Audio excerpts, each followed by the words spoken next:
What is the best tint for driving at night? That comes down to a few things. How well can you see at night? And how well lit are the streets and parking lots where you normally drive?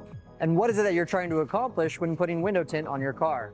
As we all know, driving at night demands clear visibility and minimal distractions. So choosing the right tint for you is crucial for your safety and others as well.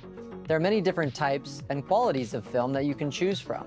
So if I have a customer that has a really hard time seeing at night, but wants a ton of heat rejection, I'm going to recommend a very clear ceramic film, because any ceramic tint is going to block out a ton of heat, and I want it in a clear shade so that customer doesn't have a problem seeing at night. There are different types of tint, like a dyed film, ceramic film, or even a hybrid metallized film. Another situation is a customer looking for the most privacy but doesn't have a hard time seeing at night and doesn't want to spend a lot of money. For this customer, I would recommend the lowest quality but darkest color of film. That way he's not breaking the bank and he still gets the privacy he's looking for.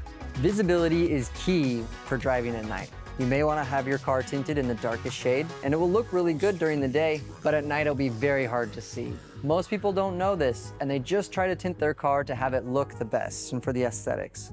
So choose a film that is safe for yourself and for others on the road.